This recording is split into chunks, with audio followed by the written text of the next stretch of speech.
দেশে করোনা শনাক্ত ছড়ালো ১.৫ লাখ, মোট প্রাণহানি ১,৯২৬ জন।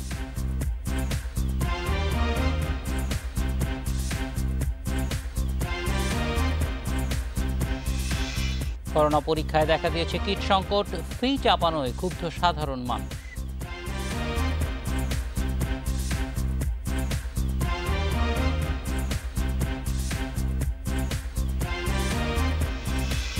রাজধানীর ২৩ পশুর হাটের ১০টি রেড জোনে ঝুঁকিপূর্ণ মনে করছেন অনেকে।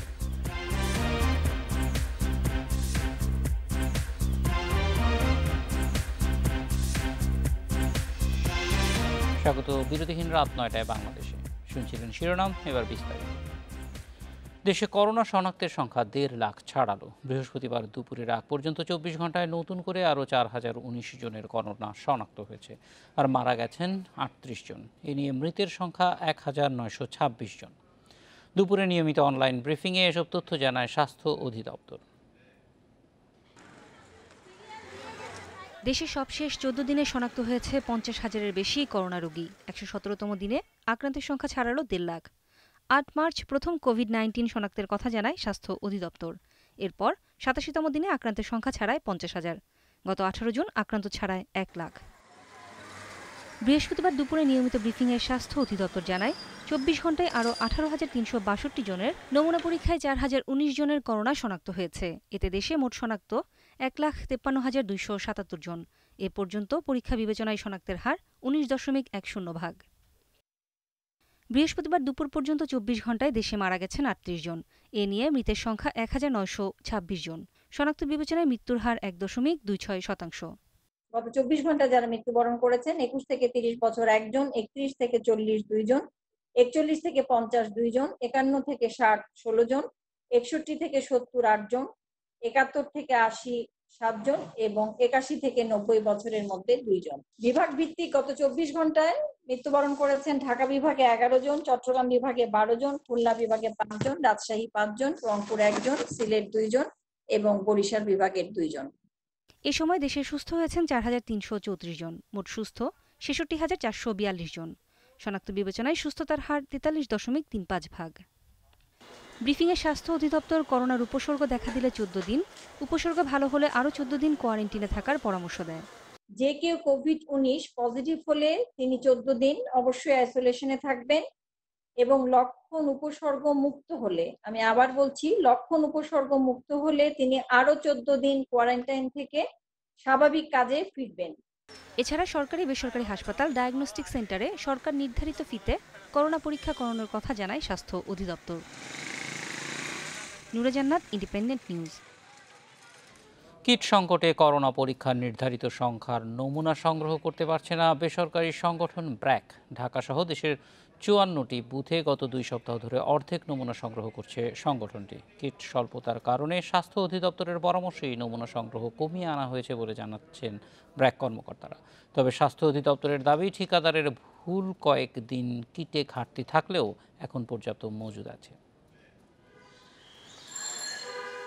দেশে প্রথম করোনা রোগী শনাক্ত হয় ৮ মার্চ। ওই সময়ে একটিমাত্র পরীক্ষাগারে করোনার নমুনা পরীক্ষা হতো। সংক্রমণ বাড়তে থাকায় মার্চ মাসের শেষের দিকে পরীক্ষাগারের সংখ্যা বাড়তে থাকে। এখন সারা দেশে ৬৯টি পরীক্ষাগারে নমুনা পরীক্ষা করা হচ্ছে। তবে সক্ষমতার পুরোটা কাজে লাগাতে পারছে না এসব পরীক্ষাগার।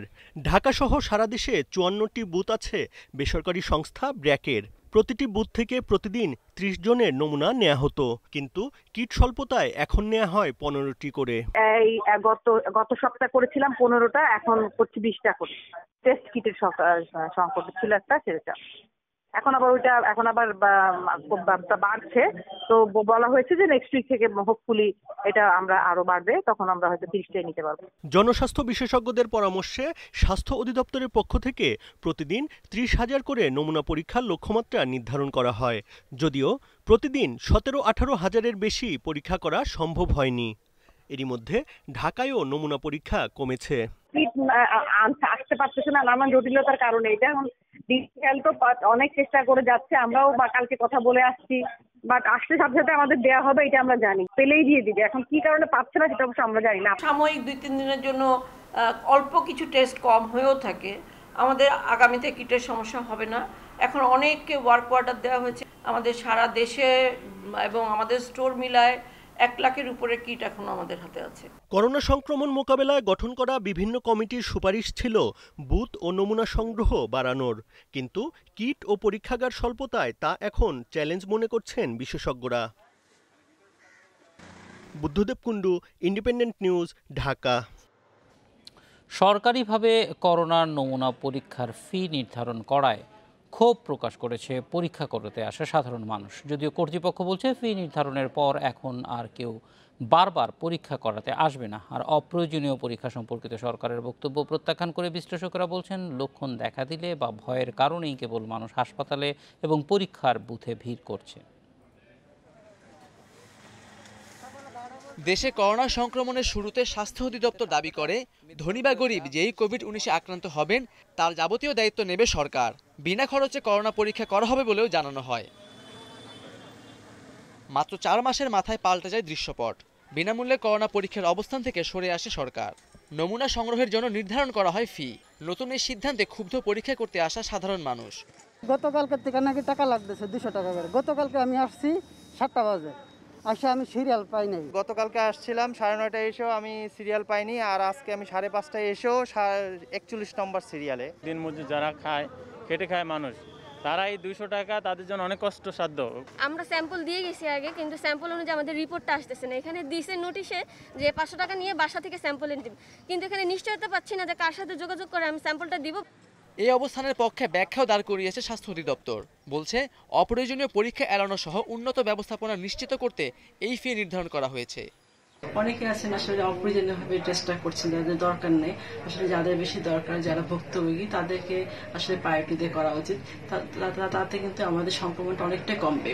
কারণ কেউ যদি পজিটিভ হয়ে থাকে, তাকে যদি আর্লি টেস্টটা করা হয়, সেক্ষেত্রে ডিটেকশনও হয়ে গেলে আর্লি, তখন তার কাছ থেকে ছড়ানোর আশঙ্কাটা অনেকটা কম থাকে।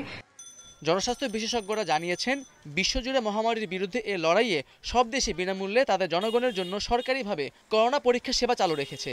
সেখানে বাংলাদেশের এই অবস্থান সংক্রমণ নিয়ন্ত্রণে বাধা হয়ে দাঁড়াতে পারে বলে অভিমত তাদের। এর ফলে করোনা বিরোধী যুদ্ধ ক্ষতিগ্রস্ত হবে। বিশ্ব স্বাস্থ্য সংস্থা সহ তাবৎ বৈজ্ঞানিক সংস্থাগুলো যখন করোনা টেস্টের অনেক বেশি টেস্ট করার কথা বলছে, তখন বাংলাদেশ সরকারের এই সিদ্ধান্তটি গ্রহণযোগ্য, নেতিবাচক, এবং এর ফলে জাতীয়ভাবে করোনা প্রতিরোধ কার্যক্রম ব্যাহত হবে। বিশেষজ্ঞরা বলছেন, ফির কারণে করোনা পরীক্ষায় সাধারণ মানুষ আগ্রহী না হলে সংক্রমণের ঝুঁকি আরও বাড়বে। Khaled Raihan, independent news, Dhaka. Kit সংকট ও নমুনা পরীক্ষার ফি নিয়ে কথা বলতে রাজধানীর নিউজ কার্টুন থেকে আমাদের সঙ্গে আছেন বিশ্ব স্বাস্থ্য সংস্থার সাবেক উপদেষ্টা ডক্টর মোজাহিরুল হক। স্বাগত ডক্টর মোজাহিরুল হক। কিট সংকট নিয়ে অনেক দিন যাবতই কথা হচ্ছে, কিন্তু আমরা ঠিক বুঝতে পারছি না এতদিন ধরে এই রোগটি চলছে, এখানে আসলে কিটের সংকট কি ব্যবস্থাপনার কারণে হতে পারে? ধন্যবাদ আপনাকে। এটা অবশ্যই একটা ব্যবস্থাপনার সংকট। আমি একটা উদাহরণ দিয়ে বলি যে এই প্রস্তুতির একটা বিষয় আছে এবং ছিল, সেই প্রস্তুতিতেও আমরা দেখেছি যে সঠিক সময়ে সঠিক প্রস্তুতিটা আমরা নিতে পারি নাই, কারণ সঠিক সিদ্ধান্তের অভাব। এই করোনা সংক্রমণ ছড়ানোর সময় সারা বিশ্বে যখন এটা ছড়াচ্ছে, তখন প্রতিটি দেশ তাদের কৌশল নির্ধারণ করেছে কিভাবে তারা এটাকে কমব্যাট করবে বা মোকাবেলা করবে। যেমন আমি একটা এক্সাম্পল দিই, যেহেতু কিটের কথা আসছে আজকে, যে মালদ্বীপ তাদের ফেব্রুয়ারি মাসে তারা কিন্তু যখন তাদের দেশে সংক্রমিত হয় নাই কেউ, তার আগেই তারা চায়না থেকে কিট সংগ্রহ করে রেখেছে যাতে তাদের কিটের সংকট না হয়। এবং আপনি আশ্চর্য হয়ে যাবেন যে মালদ্বীপ এখনো পর্যন্ত অত্র অঞ্চলের যে কটা দেশ বেশি পরীক্ষা করে তার মধ্যে মালদ্বীপ একটা। এটা বলে আমি যে কথাটা বলতে চাচ্ছি যে দুটো জিনিস, একটা হলো কিটের সংকট, আরেকটা হলো যে এই যে ফিটা বসানো। এখন কিটের সংকট হওয়ার কথা নয়, কারণ আমরা আগে থেকেই বলেছি যে আমাদের টেস্ট বাড়াতে হবে। টেস্ট বাড়াতে হলে আমরা একটা অপটিমাম বলেছিলাম যে অন্তত দিনে 30,000 টেস্ট করতে হবে। এখন আমাদের কাছে 1 লক্ষ কিট যদি থেকে থাকে, তাহলে আমাদের 6 দিনের কিট আছে, এবং 6 দিন পরে যে আমরা এটাকে ওভারকাম করে আমাদের কাছে কিট এসে যাবে, এইরকম নিশ্চয়তা কিন্তু কেউ দিতে পারে। তারপরেও যে আমাদের কেন মাত্র 6 দিনের কিট থাকবে? আমাদের করোনা পরীক্ষা তো চলতেই থাকবে, এটা একটা চলমান প্রক্রিয়া। সুতরাং আমাদেরকে সেই পরিমাণ কিট আমাদের মজুদ থাকতে হবে এবং পাইপলাইনেও থাকতে হবে। সুতরাং এইটা একটা ব্যবস্থাপনার সংকট, এবং এইটাতে যে ঝুঁকিটা হচ্ছে টেস্ট করা, এবং আমরা টেস্টের মাধ্যমে সংক্রমিত লোককে শনাক্ত করি এবং পাশাপাশি কন্ট্যাক্ট ট্রেসিং এর মাধ্যমে আমরা যারা তাদের সংস্পর্শে এসছে তাদেরকে আমরা কোয়ারেন্টাইনে নিই। এখন সমস্যাটা কি দাঁড়ালো? যদি একজন লোকও সংক্রমিত হওয়ার পরে তাকে আমরা শনাক্ত করতে না পারি, তাইলে এই ব্যক্তি সংক্রমণ ছড়াচ্ছে এবং তিনি যার সংস্পর্শে আসছেন তারা সংক্রমণ ছড়াচ্ছে। আমরা এদিকে সংক্রমণ নিয়ন্ত্রণের চেষ্টা করছি আর আমাদের সীমাবদ্ধতার জন্য সংক্রমণ ছড়াচ্ছে।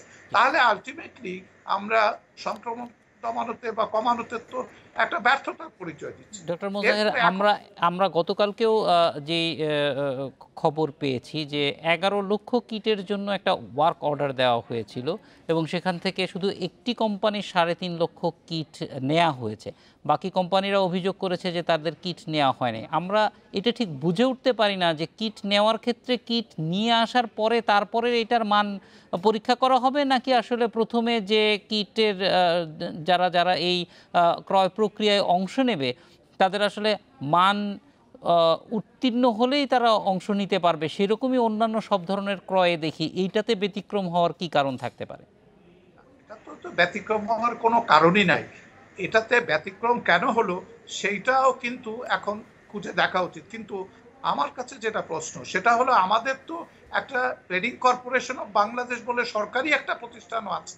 আমরা এই টিসিবিকে কেন ব্যবহার করছি না? যে এই দুর্যোগ মুহূর্তে আমরা একটা অল্টারনেটিভ হিসাবে তো টিসিবিকে ব্যবহার করে কিট আমদানি করতে পারতাম সরকারিভাবে, এবং সেটা করতে পারতাম। আমাদের যে ডিজি ড্রাগ যিনি আছেন তিনি এই কাজটা করতে পারতেন একটা ইসের সাথে কোলাবোরেট করে, আমাদের টিসিবির সাথে, এবং তাহলে কিন্তু আমাদের এই যে অন্যের উপরে ডিপেন্ড করার ঝুঁকিটা সেটা কিন্তু থাকতো না। সুতরাং আমরা এই ধরনের পদ্ধতির কথাও চিন্তা করা উচিত।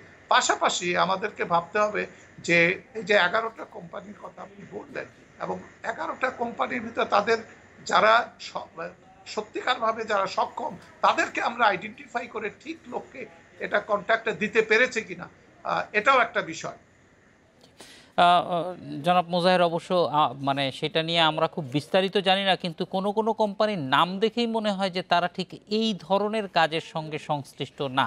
ওই ব্যাপারে আর বিস্তারিত যাব না, কিন্তু আপনার কাছ থেকে জানতে চাই যে এই মহামারীটা চলার একটা পর্যায়ে এসে হঠাৎ করে সরকার ফি নির্ধারণ করলো যে এখন থেকে যদি আমি টেস্ট করতে চাই তাহলে 200 টাকা দিতে হবে, বাড়িতে আসতে হলে 500 টাকা দিতে হবে।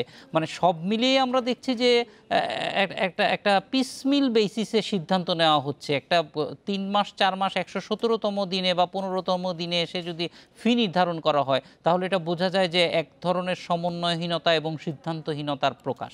আপনার কাছে কি মনে হয় এই ফিটা কতটুকু যৌক্তিক, আদৌ প্রয়োজন আছে কিনা যখন একটা মহামারী চলছে? আমি প্রথমেই বলবো এটা একটা ভুল সিদ্ধান্ত। এই সিদ্ধান্তটা নেওয়াই উচিত হয়নি, প্রথম কথা। তারপরে আমি বলবো যে জনগণ এমনিতে কেউ কোনো সময় কোনো পরীক্ষা করতে যায় না, কোনো পরীক্ষাই আপনি কখনো দেখবেন না জনগণ প্রয়োজনেই পরীক্ষার জন্য যায়। আর এই পরীক্ষাটা নীতিগতভাবে সরকার ফ্রি করা উচিত, এই জন্য যে একজন লোক যদি নিজে পরীক্ষা না করায় তার পরিণতিটা কিন্তু খুবই খারাপ, কারণ তিনি সংক্রমণ ঘটাচ্ছেন এবং সংস্পর্শে আসা লোকরা সংক্রমণ। সুতরাং সরকারকে উৎসাহিত করা যাতে বেশিরভাগ লোক আসে তাদের পরীক্ষা করানোর জন্য, এবং এতে সংক্রমণটাকে নিয়ন্ত্রণ করা সরকারের পক্ষে সহজ হয়ে যায়। সরকারের দায়িত্ব 17.5 কোটি লোককে সংক্রমণ থেকে রক্ষা করা। এখন যদি ফি দেওয়া হয় তাহলে অনেক লোক স্বইচ্ছায় যে পরীক্ষা করতে আসতো তারা না আসতে পারে। সুতরাং এটা একটা খারাপ সিদ্ধান্ত হয়েছে। ডক্টর মোজাহিরুল হক, অনেক ধন্যবাদ। তবে এই ক্ষেত্রে আপনার কথা ধরেই বলতে চাই যে সরকারের যে বক্তব্য সেটাও কিন্তু তারা বলছেন আসলে এক ধরনের প্রসেস অফ এলিমিনেশন তারা চান, যেটা খুবই ভয়ানক। আপনার বক্তব্য থেকে আমরা বুঝতে পারছি। আমাদের সঙ্গে যোগ দেওয়ার জন্য আপনাকে অনেক ধন্যবাদ। করোনাকালে বেড়েছে মানসিক স্বাস্থ্যসেবা নিতে আসা মানুষের সংখ্যা। তাদের প্রায় 1 চতুর্থাংশই ভুগছেন করোনা ভীতিতে, বলছেন মানসিক স্বাস্থ্য বিশেষজ্ঞরা। এসব মানুষের মধ্যে ভয়, হতাশা, বিষণ্ণতা, দুশ্চিন্তা, খিটখিটে মেজাজ, প্যানিক অ্যাটাক সহ দেখা দিচ্ছে নানা উপসর্গ। তাই বিশেষজ্ঞরা সতর্ক করে বলছেন, সমস্যাগুলোকে সঠিকভাবে চিহ্নিত করে উপযুক্ত ব্যবস্থা না নিলে করোনা পরবর্তী সময়ে মানসিক স্বাস্থ্যের মহামারী মোকাবেলা করতে হতে পারে। করোনাকালে মানুষের মধ্যে হাসপাতাল ভীতি থাকলেও মানসিক হাসপাতালগুলোর চিত্র ভিন্ন। রাজধানীর জাতীয় মানসিক স্বাস্থ্য ইনস্টিটিউট সহ দেশের মানসিক হাসপাতালগুলোতে সেবা নিতে আসা মানুষের সংখ্যা খুব একটা কমেনি। মানসিক স্বাস্থ্য বিশেষজ্ঞদের চেম্বারেও যাচ্ছেন মানুষ, অনেকেই পরামর্শ নিচ্ছেন ফোনে। এদের মধ্যে যেমন আছেন মানসিক স্বাস্থ্য সেবা নিতে আসা রোগী, তেমনি আছেন মানসিক সমস্যায় ভোগা মানুষও। এসব মানুষের মধ্যে অনেকে ভুগছেন করোনাজনিত নানা ভীতিতে, যা মানসিক স্বাস্থ্যের পাশাপাশি শারীরিক স্বাস্থ্যের জন্য বড় ঝুঁকির কারণ বলে মনে করছেন বিশেষজ্ঞরা। যাদের মধ্যে আগে কোনো উপসর্গ ছিল না, কিন্তু এখন করোনার কারণে হঠাৎ করে তাদের উৎকণ্ঠা, উদ্বেগ, আশঙ্কা প্রচন্ড রকম বেড়ে গেছে, তারা কিছুতেই নিজেদেরকে মানিয়ে নিতে চলতে পারছে না। যেই স্বাস্থ্য সমস্যাগুলো বেশি হচ্ছে তা হচ্ছে উদ্বিগ্নতা, বিষণ্ণতা, ঘুমের সমস্যা, আচরণের সমস্যা, মেজাজ খিটখিটে হয়ে যাওয়া, পরিবর্তিত পরিস্থিতির সাথে মানিয়ে চলতে না পারা ইত্যাদি। বিপর্যয়কর এ পরিস্থিতি মোকাবেলায় দৃষ্টিভঙ্গিতে পরিবর্তন আনার তাগিদ দিচ্ছেন মনোরোগ বিশেষজ্ঞরা। আমাদের মানসিক জোরটা রাখতে হবে। সেটা কিভাবে? আমরা বলছি নানা রকম ব্রিদিং এক্সারসাইজ করার কথা, নানা রকম মেডিটেশন করার কথা, ভালো কাজে সময় অতিবাহিত করার কথা। আমরা যদি মানসিক স্বাস্থ্যের অবনতি হওয়াকে উৎসাহিত করতে থাকি, মানসিক সমস্যাগুলোকে সঠিকভাবে চিহ্নিত না করি, তাহলে কিন্তু এই বৈশ্বিক মহামারীর পরে আমাদেরকে মানসিক স্বাস্থ্যের মহামারীর মোকাবেলা করতে হতে পারে। মানসিক স্বাস্থ্য বিশেষজ্ঞরা মনে করেন, করোনা আতঙ্ক এড়াতে সবার সচেতন হওয়া জরুরি। এ থেকে মুক্ত থাকতে সবাইকে শরীরচর্চার পাশাপাশি ইতিবাচক কাজে ব্যস্ত থাকার পরামর্শ দিচ্ছেন তারা। শাহাদাত স্বপন, ইন্ডিপেন্ডেন্ট নিউজ, ঢাকা। বিশ্বে করোনায় গত 6 মাসে মারা গেছে 5,19,000 মানুষ। 213 দেশ ও অঞ্চলে আক্রান্ত ছড়িয়েছে 1,08,00,000। সুস্থ হয়েছেন 7.5 লাখের বেশি মানুষ। ওয়ার্ল্ডোমিটারের হিসেবে বিশ্বে করোনা সংক্রমণের দিক দিয়ে 18 আর মৃতের সংখ্যায় 28তম অবস্থানে বাংলাদেশ। সংক্রমণে সৌদি আরবের পর অবস্থান হলেও মৃতের দিক দিয়ে এগিয়ে বাংলাদেশ। এদিকে মৃত্যু ও আক্রান্তের তালিকায় শীর্ষে যুক্তরাষ্ট্র। সংক্রমণের দ্বিতীয় ও তৃতীয় অবস্থানে থাকা ব্রাজিল আর রাশিয়ার পর দক্ষিণ এশিয়ার দেশ ভারতের অবস্থান। শেষ খবর পাওয়া পর্যন্ত দেশটিতে মৃত্যু ছাড়িয়েছে 17,800। মোট আক্রান্ত 6 লাখের বেশি। 31 ডিসেম্বর করোনা গোত্রের নতুন ভাইরাসের কথা বিশ্ব স্বাস্থ্য সংস্থাকে জানায় চীন। সংক্রমণ দ্রুত বাড়তে থাকায় 30 জানুয়ারি বিশ্বে জরুরি অবস্থা ঘোষণা করে সংস্থাটি। অবস্থার অবনতি ঘটায় 11 মার্চ বৈশ্বিক মহামারীর ঘোষণা করা হয়।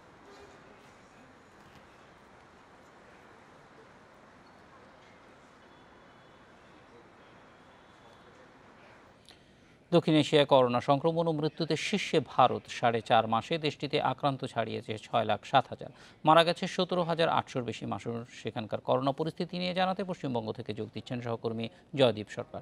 জয়দীপ, প্রথম থেকেই আমরা দেখেছি যে ভারত যথেষ্ট সতর্ক ছিল, লকডাউনের ক্ষেত্রেও অনেক কড়াকড়িও ছিল, কিন্তু তারপরেও সংক্রমণ রোধে এখন দেখা যাচ্ছে যে একটু ব্যাকফুটে চলে এসেছে।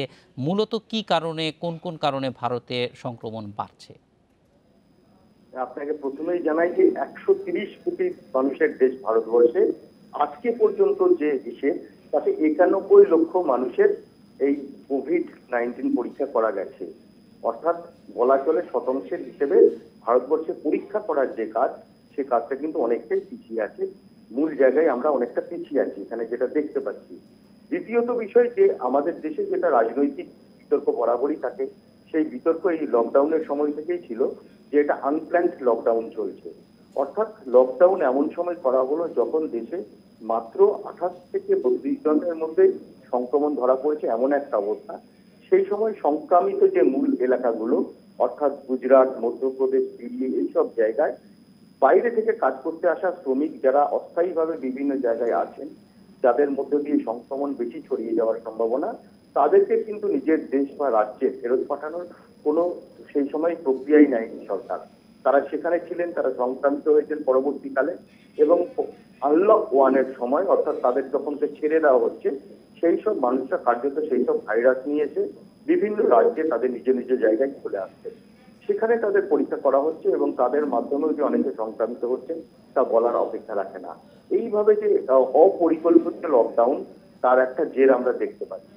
আনলক 1-এর সময় আমাদের ভারতবর্ষে এখন একটা মজার বিষয় যে এখন কিন্তু আমাদের সরকারি অফিস খুলে গেছে, স্কুল কলেজ বন্ধ আছে, ট্রেনের মতন কিছু অংশ এক্সপ্রেস ট্রেন চলছে, আর 12ই আগস্টের পর থেকে লোকাল ট্রেনও চলবে। এবং আপনাকে জানিয়ে রেখে যে আগামী 6ই জুলাই লালকেল্লা খুলে যাচ্ছে, কলকাতার কফি হাউস আজকে খুলেছে। অর্থাৎ একটা সরকার চাইছে একটা স্বাভাবিক পরিস্থিতি নিয়ে আসবে, অন্যদিকে 31শে জুলাই অবধি ঘোষিত লকডাউন আছে। এই যে অপরিকল্পিত অবস্থা, একদিকে লকডাউন সরকারিভাবে ঘোষিত রাখা, অন্যদিকে কাজের ব্যবস্থা, কাজের ক্ষেত্র খুলে রাখা, সেই কাজের জন্য মানুষকে যাতায়াত করতে দেওয়া হওয়া, এই সব মিলে যে একটা অব্যবস্থা, তার জন্য কিন্তু সংক্রমণ বাড়ছে। যেটা সব থেকে লক্ষণীয় যে আনলক 1-এ ভারতবর্ষের যে সর্বশেষ হিসেব আজকে এসেছে, তাতে 222 গুণ সংক্রমণ এবং মৃত্যুর হার বেড়েছে ভারতে, যেটা ভয়ঙ্কর অতম অবস্থা। শুধু পশ্চিমবাংলার যদি আজকে আমরা হিসেব দেখি, পশ্চিমবাংলায় আজকে 699 জন সংক্রামিত হয়েছেন এবং 16 জনের মৃত্যু হয়েছে। গত 4 দিন ধরে পশ্চিমবাংলায় গড়ে প্রত্যেক দিন 600-র বেশি মানুষ সংক্রামিত হচ্ছেন, যেটা আগে ছিল 100 থেকে 160। অর্থাৎ কি হারে সংক্রমণ বাড়ছে, যেটা যথেষ্টই সংখ্যা।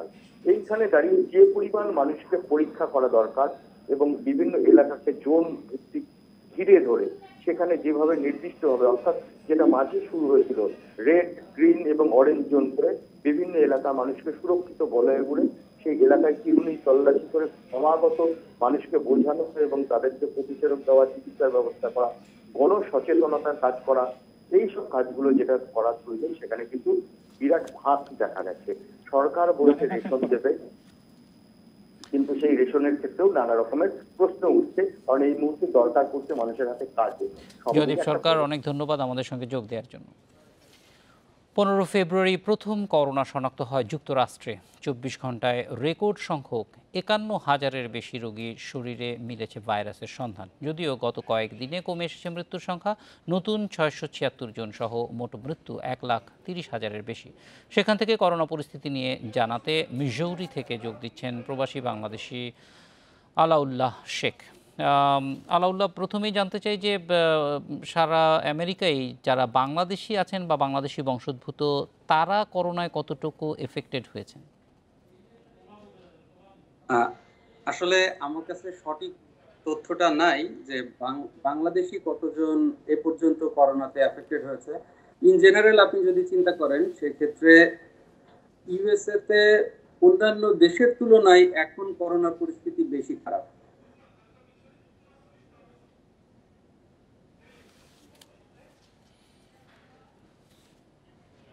জি, সেক্ষেত্রে কোন কোন এলাকাগুলোতে বেশি ছড়িয়ে পড়ছে? কারণ আমরা একটা সময় দেখেছি যে মূলত একটু শীত প্রধান যে এলাকাগুলি আছে সেখানে নিউ ইয়র্ক এবং ওয়াশিংটন, অন্যদিকে এখন আমরা দেখছি যে একেবারে দক্ষিণে ফ্লোরিডা বা এইসব এলাকাতেও সংক্রমণ ছড়াচ্ছে। এটার কোনো ধরনের সুনির্দিষ্ট ট্রেন্ড পাওয়া যাচ্ছে কিনা? হ্যাঁ, ট্রেন্ড যেটা বলতে পারেন যে আসলে তাপমাত্রার সাথে খুব একটা সম্পর্ক নাই করোনা ভাইরাস ইনফেকশনের। এখন পর্যন্ত যে জিনিসটা দেখা গেছে যে যে এলাকাতে সোশ্যাল ডিস্টেন্সিংটা মানুষ মেনটেন করছে ভালো বা মাস্ক পরিধান করছে, সেই সব এলাকাগুলোতে ইনফেকশনটা কম। শুরুতে আপনি যদি চিন্তা করেন যে নিউ ইয়র্কে যখন অনেক বেশি ছিল, নিউ ইয়র্কে কি হয়েছিল যে ওইখানকার যে এয়ারপোর্ট গুলো অনেক বড় এয়ারপোর্ট এবং ইন্টারন্যাশনাল মিক্সিংটা ওইখানে অনেক বেশি, অন্যান্য দেশ থেকে মানুষ নিউ ইয়র্কে অনেক বেশি আসে, যার জন্য ওইখানে অনেক বেশি প্রথম দিকে ছড়াইছিল। এরপরে যখন আপনি এখন ফ্লোরিডার কথা চিন্তা করেন, যখন নিউ ইয়র্কের কেস অনেক বেশি ছিল, ওই সময় কিন্তু ফ্লোরিডাতে যারা, অথবা আপনি টেক্সাসের কথা বলেন, অ্যারিজোনার কথা বলেন, ওরা কিন্তু সোশ্যাল ডিস্টেন্সিং মেনটেন করা, মাস্ক ব্যবহার করা, এইগুলো ঠিক মতন তারা মেনটেন করেনি। মাস্কটাও ঠিক মতো ব্যবহার করেনি, কারণ তারা মনে করছে যে না, এইদিকে আমাদের এদিকে এই কেসগুলো আসবে না। করোনা ভাইরাস আসলে কে কোন টেম্পারেচারে আছে, কে কোন এরিয়াতে আছে, এটার উপরে বেস করে ইনফেকশনটা হচ্ছে না। ইনফেকশনটা হচ্ছে সে করোনা ভাইরাস কোনোভাবে যদি আপনি এর কন্ট্যাক্টে যান তাহলে আপনার ইনফেকশনটা হবে। তো মেইন জিনিস যেখানে সোশ্যাল ডিস্টেন্সিং মেনটেন করা হয়েছে, যারা মাস্ক পরিধান করছে বাইরে যাওয়ার সময়, যারা স্যানিটাইজ হাতগুলো ভালোভাবে পরিষ্কার করলো, তাদের ক্ষেত্রে আর কি ইনফেকশন কম হয়েছে। তো এখন যদি আপনি টেক্সাস বা ফ্লোরিডার কথাই বলেন বা অ্যারিজোনার কথা বলেন, এরা প্রথম দিকে শিথিলতা দেখাইছে, যার জন্য এখন তাদের কেসগুলো অনেক বেশি বাড়ছে। অনেক ধন্যবাদ আমাদের সঙ্গে যোগ দেওয়ার জন্য। দেশের করোনা পরিস্থিতি নিয়ে আরও জানাতে রাজধানীর নাখালপাড়া থেকে যোগ দিচ্ছেন সহকর্মী হাসান মিসবাহ। হাসান মিসবাহ, করোনার প্রায় 4 মাস পার হলো, নতুন করে সরকার বা স্বাস্থ্য অধিদপ্তর কী ধরনের চিন্তা করছে? কারণ গত কিছুদিন যাবৎ আমরা কোনো সুনির্দিষ্ট পরিকল্পনা দেখছি না, কিছু পরিকল্পনার কথা শোনা যাচ্ছে, সেগুলির বাস্তবায়ন হতে দেখছি না।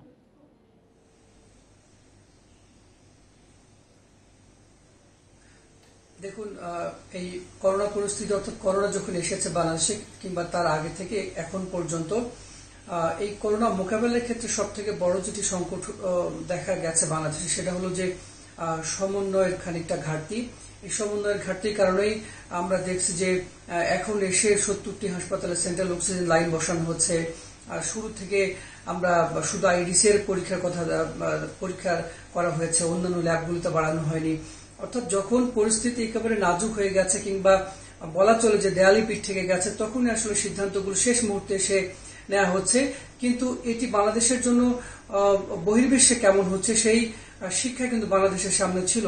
ফলে এই সিদ্ধান্তগুলো যদি আগে ভাগে নেওয়া যেত সেটি অনেক ভালো হতো। অন্তত সেন্ট্রাল অক্সিজেন লাইন এই সিদ্ধান্তটি আগে নেওয়া কিংবা অন্যান্য বিষয়গুলো, যাই হোক সব মিলিয়ে এখন স্বাস্থ্য বিভাগ পুরো ধকলটি আসলে কাটিয়ে ওঠার চেষ্টা করছে।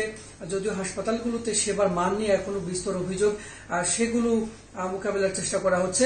সবশেষ স্বাস্থ্য অধিদপ্তরের যে উদ্যোগ সেটি হচ্ছে যে রোগীদের ছাড়পত্র দেওয়ার ক্ষেত্রে তারা নতুন ক্রাইটেরিয়া ঠিক করে দিয়েছে যে পরপর 3 দিন রোগীর লক্ষণ উপসর্গ না থাকলে তারা বাসায় ফিরতে পারবেন।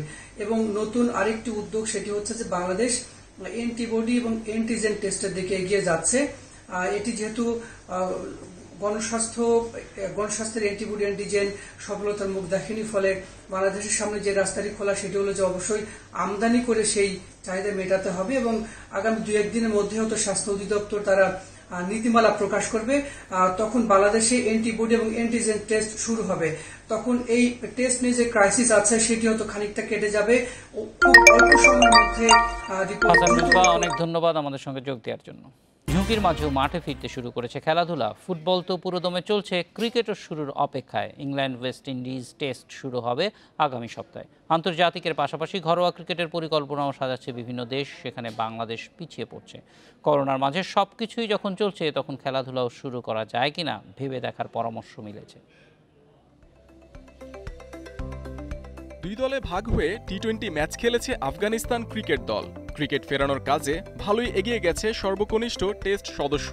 সরকার থেকে অনুশীলনের অনুমতি পেয়েছে সাউথ আফ্রিকা বোর্ডও। আর ক্যাম্প করে অনুশীলনের কাজ আগেই সেরে রেখেছে শ্রীলঙ্কা। বাংলাদেশ রাজি হলে সিরিজ খেলতেও তৈরি ছিল তারা। এখন ঘরোয়া আসরে মন দিচ্ছে লঙ্কানরা। ইংল্যান্ড তো মাঠে নামার অপেক্ষায় এখন। প্রথমে ওয়েস্ট ইন্ডিজ, পরপরই পাকিস্তানের বিপক্ষে সিরিজ তাদের। ভারত অন্য দেশের সঙ্গে খেলা এড়িয়ে গেলেও ক্লোজ ডোরে আইপিএল আয়োজনের পরিকল্পনা চূড়ান্ত করেছে। টি-20 বিশ্বকাপ স্থগিত হলেও আইপিএল এর ঘোষণা আসবে। গুঞ্জন আছে বর্তমান পরিস্থিতিতে ভারতে নাও হতে পারে এবারের আসর। বিশ্বের দামি এই ফ্র্যাঞ্চাইজি লিগ আয়োজনের দৌড়ে এগিয়ে আছে দুবাই ও শ্রীলঙ্কা। এমনটা নয় যে দেশগুলো থেকে করোনা একেবারে চলে গেছে। দীর্ঘদিন করোনা থাকবে ঝুঁকিও। তাই বলে বসে বসে দিন কাটানো যাবে না, সম্ভবও নয়। সুরক্ষা নীতি মেনে নেমে পড়তে হবে। সবাই সেভাবেই এগুচ্ছে। অপেক্ষা এখন বাংলাদেশে ক্রিকেট শুরুর। এই মুহূর্তে আমরা যে অবস্থায় আছি করোনা নিয়ে, এইটা একটা রিস্কি সময়। এই সময়টা বোধহয় আমাদের সবাইকে সাবধান থাকতে হবে। কিন্তু এই সময়টা পার হয়ে গেলেই বোধহয় আমাদেরকে একটু ভেবে দেখতে হবে, আমরা দলগতভাবে কিংবা দলগতভাবে যদি সম্ভব নাও হয়, ছোট ছোট গ্রুপ করে হলেও ক্রিকেটারদেরকে, বিশেষ করে লিডিং ক্রিকেটারদেরকে ক্রিকেটিং অ্যাক্টিভিটিতে নিয়ে আসতে পারি কিনা। জুলাইয়ের দ্বিতীয় সপ্তাহে অনুশীলন শুরুর আভাস মিলেছে বোর্ড কর্তার কাছ থেকে। প্রোটোকল মেনে অনুশীলনের প্রথম ধাপে একজন ক্রিকেটারের জন্য থাকবে কোচিং স্টাফের 3 জন। দ্বিতীয় ধাপে একসাথে 3 ক্রিকেটার অনুশীলনের সুযোগ পাবেন। কিছু প্লেয়ার আপনার ঈদের আগে রিকোয়েস্ট করেছিল আমাদেরকে প্র্যাকটিসের ব্যাপারে, ইন্ডিভিজুয়াল প্র্যাকটিসের ব্যাপারে, তো আমরা ওটা তৈরি করেছি। ইনশাল্লাহ আমরা অনেক তাড়াতাড়ি প্র্যাকটিসে নেমে যাব। এরই মধ্যে টাইগারদের 5টা সিরিজ স্থগিত হয়েছে। ঢাকা প্রিমিয়ার লিগও নেই। বিপাকে প্রথম শ্রেণীর অনেক ক্রিকেটার। আন্তর্জাতিক ম্যাচ ফি থেকেও মোটা অঙ্কের টাকা হারিয়েছে জাতীয় দলে খেলা ক্রিকেটাররা। ক্রিকেটারদের অনুপস্থিতিতে মাঠে ব্যস্ত ছিলেন গ্রাউন্ডসম্যানরা। মহামারীর সময় অব্যাহত ছিল মাঠ পরিচর্যার কার্যক্রম। শেরেবাংলা জাতীয় স্টেডিয়াম ও জহুর আহমেদ চৌধুরী স্টেডিয়াম সহ দেশের প্রায় সব আন্তর্জাতিক এবং প্রথম শ্রেণীর ভেন্যু খেলার উপযোগী রেখেছেন মাঠ কর্মীরা। তাদের অবদানে সম্পন্ন প্রত্যাবর্তনের প্রথম পর্ব। এখন অপেক্ষা ক্রিকেটারদের মাঠে ফেরার। Muhammad Nazim, independent news. অনূর্ধ্ব 15 ও 16 সাফ চ্যাম্পিয়নশিপ স্থগিত হলেও দ্রুত মেয়েদের ঘরোয়া টুর্নামেন্ট শুরু করতে চায় বাফুফে।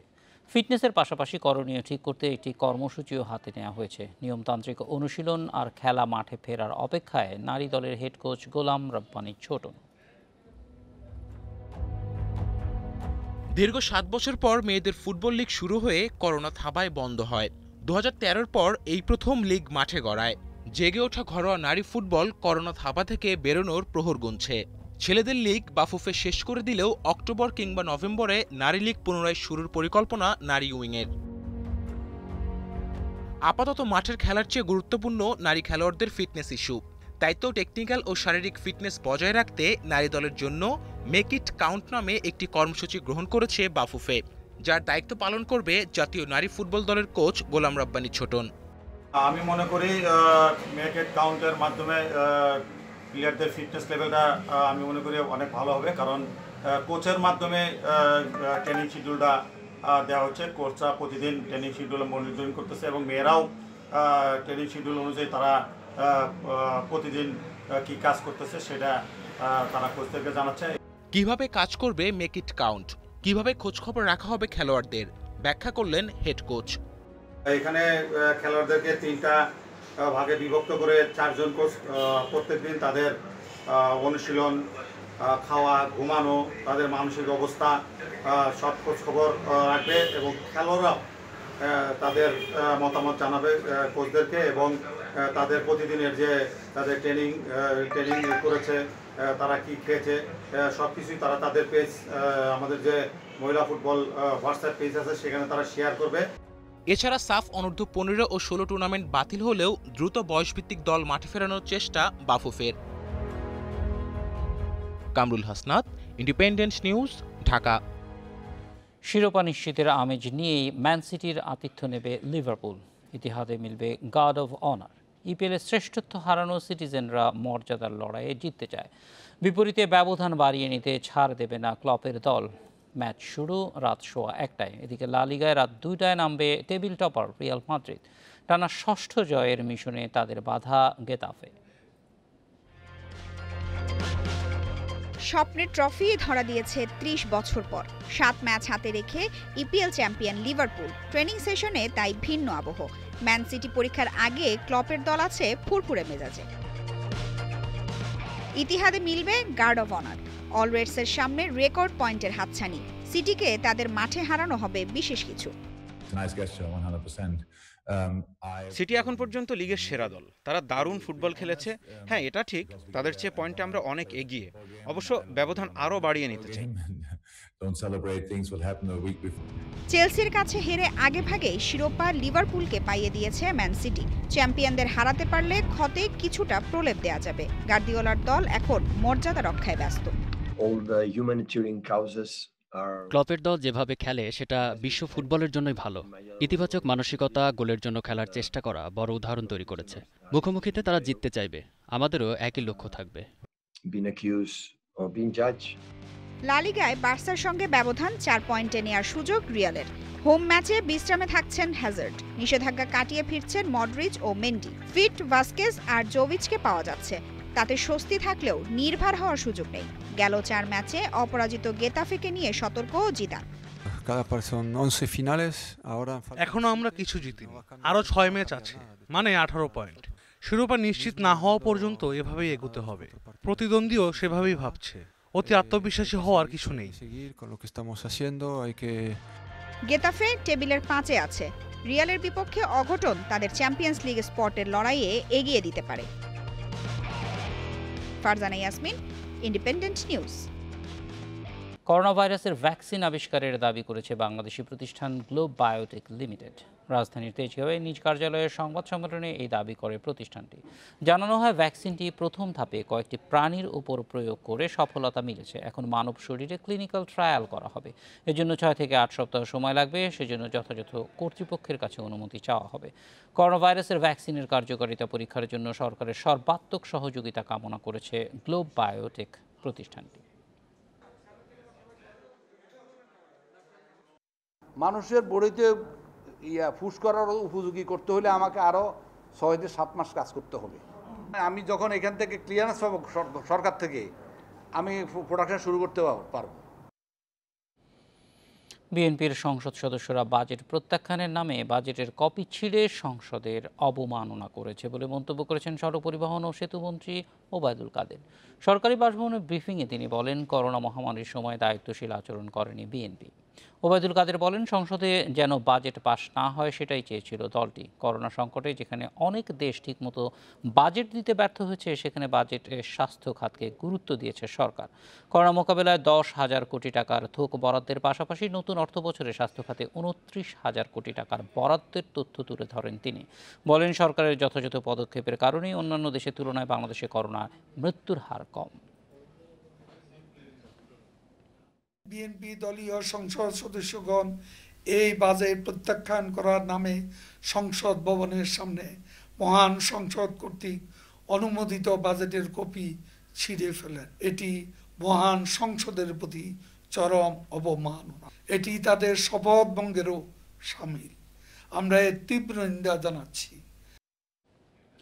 করোনার মহামারীর মাঝেও স্বাস্থ্য খাতকে গুরুত্ব না দিয়ে আমলা নির্ভর বাজেট দেয়া হয়েছে বলে সমালোচনা করেছে বিএনপি মহাসচিব মির্জা ফখরুল ইসলাম আলমগীর। অনলাইন সংবাদ সম্মেলনে তিনি বলেন, এবারের বাজেট হওয়া উচিত ছিল আপৎকালীন ও মানবিক। করোনা পরীক্ষায় ফি নেয়ারও সমালোচনা করেন মির্জা ফখরুল। করোনার এই চরম সংকটের সময় হাজার হাজার শ্রমিককে বেকার করে সরকারি পাটকলগুলো বন্ধ করে দিতে যাচ্ছে সরকার। আপৎকালীন একটা বাজেট করা উচিত ছিল, স্বাস্থ্য খাতকে সবচেয়ে বেশি গুরুত্ব দিয়ে, এবং খেটে খাওয়া মানুষ যারা সবচেয়ে বড় অংশ এই দেশের, তাদের জন্য একটা বিশেষ বরাদ্দ দিয়ে তাদেরকে যেন তারা 3 মাস 4 মাস 5 মাস যেন একটা সুবিধা পায়। কোভিড-19-এ ভুগে আশঙ্কাজনক অবস্থা থেকে সেরে ওঠা রোগীদের সুস্থ হওয়ার পরও চিকিৎসা অব্যাহত রাখা প্রয়োজন বলে মনে করছেন চিকিৎসকরা। তারা বলছেন, ভাইরাসের পাশাপাশি মানসিক ও শারীরিক অবসাদ, ফুসফুসজনিত সমস্যা সহ নানা ধরনের সমস্যায় ভুগছেন এইসব রোগী। তবে ভাইরাসটি একেবারেই নতুন ও অপরিচিত হওয়ায় এ নিয়ে বিস্তারিত জানতে দীর্ঘমেয়াদী নিবিড় গবেষণা প্রয়োজন বলে মনে করছেন তারা। 65 বছর বয়সী সুশান ক্রেসওয়েল প্রায় 2 মাস আগে করোনা জয় করে হাসপাতাল থেকে বাড়ি ফিরেন তিনি। তবে সেই ধকল পুরোপুরি কাটাতে এখনও চিকিৎসা চলছে তার।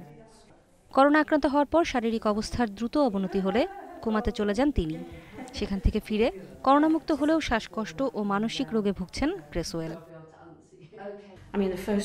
সুস্থ হওয়ার পর প্রথম কয়েক রাত বিছানায় যেতে ভয় পেয়েছি আমি, কারণ প্রথম রাতেই আমি একটি দুঃস্বপ্ন দেখেছি, যা হাসপাতালের কোমাতে থাকার সময় দেখা স্বপ্নের পুনরাবৃত্তি ছিল।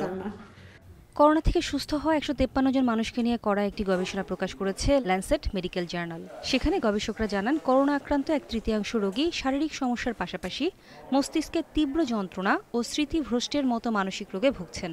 তাই শ্বাসকষ্ট ও নিবিড় পরিচর্যার পাশাপাশি ফিজিওথেরাপিস্ট ও মনোবিজ্ঞানীদের নিয়ে চিকিৎসকদের দল গঠন করেছে নটিংহাম সিটি হাসপাতাল। সুস্থ হয়ে ওঠা রোগীরা শ্বাসকষ্ট, কাশি, ক্লান্তিভাব ও দৈনন্দিন কর্মকাণ্ডে নানা সমস্যার কথা বলে। তবে রোগীদের মধ্যে দুঃস্বপ্ন ও স্মৃতিশক্তি নষ্টের মতো বিভিন্ন মানসিক রোগও দেখছি। করোনায় সুস্থ হওয়া মানুষদের মধ্যে ফুসফুসজনিত রোগও লক্ষ্য করেছেন চিকিৎসকরা। তাদের ধারণা, করোনা কারো কারো ফুসফুসে দীর্ঘমেয়াদী ক্ষতি করেছে। আক্রান্ত হওয়ার 7 থেকে 10 দিনের মধ্যে স্বাভাবিক ও সুস্থ ফুসফুসে প্রভাব ফেলতে শুরু করে করোনা ভাইরাস। এই সময়ের মধ্যে অনেকেই করোনা থেকে সুস্থ হয়ে বাড়ি ফিরে যায়। তবে কিছু কিছু রোগীর ক্ষেত্রে ফুসফুসের ক্ষতি হওয়াটা অব্যাহত থাকে, যার পরিণতি ভয়ঙ্কর হতে পারে। প্রাণঘাতী করোনা ভাইরাসের দীর্ঘমেয়াদী প্রভাব আছে কিনা সে বিষয়ে গবেষণা চালিয়ে যাচ্ছেন বিজ্ঞানীরা। তবে তারা বলছেন ভাইরাসটি এতই নতুন যে এ নিয়ে খুব তাড়াতাড়ি সিদ্ধান্ত নেওয়া সম্ভব না। এর জন্য আরও নিখুঁত পর্যবেক্ষণ ও দীর্ঘমেয়াদী গবেষণা প্রয়োজন বলেও মনে করেন তারা।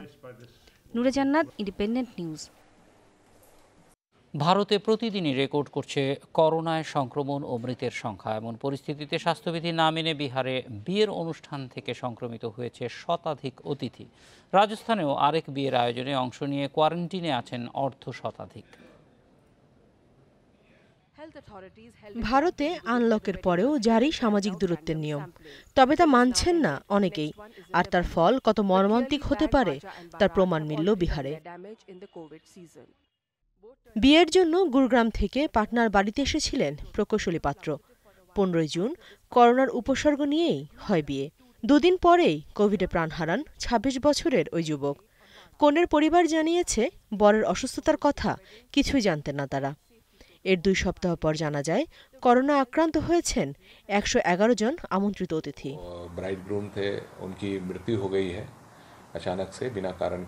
এদিকে বরের শেষকৃত্য অনুষ্ঠানেও অংশ নেন 2 শতাধিক মানুষ। বিয়ে ও শেষকৃত্যে অংশ নেয়া 400 জনকে রাখা হয়েছে আইসোলেশনে।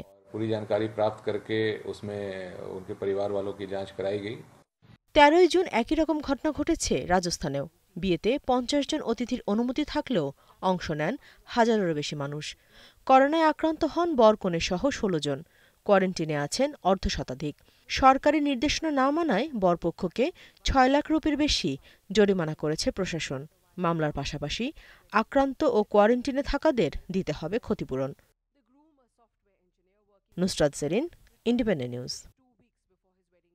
রাজধানীতে এবার 23টি পশুর হাটের দরপত্র আহ্বান করা হয়েছে। এর মধ্যে 10টি রেড জোনে, অর্থাৎ করোনার উচ্চ ঝুঁকি এলাকায়। করোনা সতর্কতায় ঘনবসতি এলাকায় হাট বসানোর বিপক্ষে অনেক কাউন্সিলর। উত্তর ঢাকার মেয়র ইতিবাচক আশ্বাস দিলেও ঘোষণা আসেনি দক্ষিণ সিটি থেকে।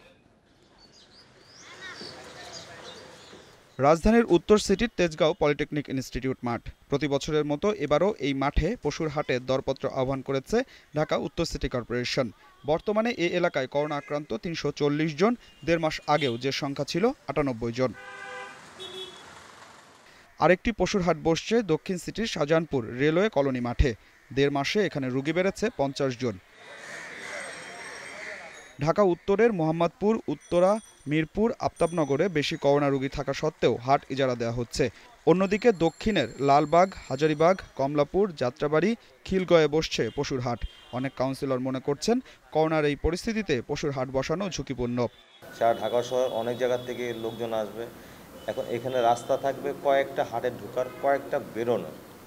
এখানে স্বাস্থ্যবিধি মোতাবেক কীভাবে মেনটেন করব আমরা, অ্যাকচুয়ালি এটা আমি কিন্তু সন্দিহান, আমি শঙ্কিত। এখন এমনি একটু ঝুঁকির সময় মনে করি আমি। তারপরেও যেহেতু মুসলমানদের ধর্মীয় বিষয়, এই হাটে ঢোকার পূর্বে কয়েকটা গেট থাকবে। এই গেটে আমরা লিফলেট, ব্যানার, ফেস্টুন লাগিয়ে দেবো, মাস্ক পরা ছাড়া কেউ যাতে হাটে ঢুকতে না পারে। ঢাকা উত্তরে 9টি হাটের ইজারা দেওয়া হচ্ছে। এর মধ্যে তেজগাঁও, উত্তরা ও আফতাবনগর আবাসিক এলাকায় হাট বাতিলের কথা বলছেন মেয়র আতিকুল ইসলাম। অন্যদিকে দক্ষিণে বসছে 14টি হাট। আমরা চাচ্ছি তেজগাঁতে হাটটা না করার জন্য, আফতাবনগরে আমি চাচ্ছি যে হাটটা যেন না করা যায়। সুতরাং অবশ্যই এই হাট থেকে কিন্তু একটা ইনকাম আসে, কিন্তু আমি চিন্তা করছি ইনকামের দিকে আমি চিন্তা করব না। আমি চিন্তা করব হাটটাকে যতটুকু কমায় মানুষকে সুবিধা দেওয়া যায়, প্লাস অনলাইনের মাধ্যমেও গরু বিক্রি করা যায় কি না যায় সেই ব্যাপারেও কিন্তু আমরা অলরেডি মাথার মধ্যে আমরা চিন্তা শুরু করেছি। আমরা সেখানে নির্ধারিত গোলাকার আমরা বৃত্ত করে দিব, যাতে করে ক্রেতা বিক্রেতার মধ্যে যেন একটা দূরত্ব বজায় থাকে। স্বাস্থ্য বিশেষজ্ঞদের আশঙ্কা, এভাবে হাট বসালে করোনা সংক্রমণ বাড়তে পারে। অনলাইন বা বিকল্প মাধ্যমে পশু কেনাকাটার বিষয়ে জোর দেন তারা। Adilur Rahman, independent news, Dhaka. করোনার প্রভাবে অর্থনীতিতে যখন নেতিবাচক অবস্থা, তখন সুখবর এলো রেমিটেন্সে। জুন মাসে এসেছে $183 কোটি রেমিটেন্স, যা একক মাস হিসেবে দেশের রেমিটেন্স প্রবাহের ইতিহাসে যে কোনো সময়ের তুলনায় সর্বোচ্চ। এছাড়া 2019-20 অর্থবছর শেষে কেন্দ্রীয় ব্যাংকের বৈদেশিক মুদ্রার রিজার্ভ প্রথমবারের মতো ছাড়িয়েছে $36 বিলিয়ন মাইল ফলক। বৃহস্পতিবার দিন শেষে রিজার্ভের পরিমাণ দাঁড়ায় $3,614 কোটি। কেন্দ্রীয় ব্যাংকের তথ্য অনুযায়ী 2018-19 অর্থবছরের তুলনায় সদ্য সমাপ্ত অর্থবছরে 15,000 কোটি টাকার রেমিটেন্স এসেছে। গেল বছর রেমিটেন্সের উপর 2% প্রণোদনা ঘোষণা করে সরকার। এরপর থেকেই বৈধ চ্যানেলে টাকা পাঠানোর প্রবণতা বাড়তে থাকে।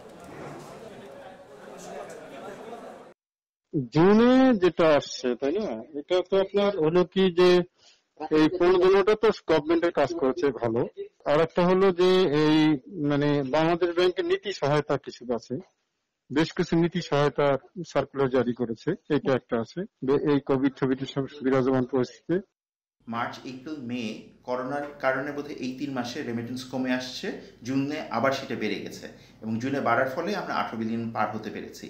এই 3 মাস যদি না কমতো, অর্থ বছরের বাকি 9 মাসেই রেমিটেন্স বেড়েছিল আমাদের $20 বিলিয়ন বেশি, কিন্তু আমরা আশা করছিলাম আগামী মাস থেকে আরেকটু ভালো বোঝা যাবে পরিস্থিতি কোন দিকে যাচ্ছে।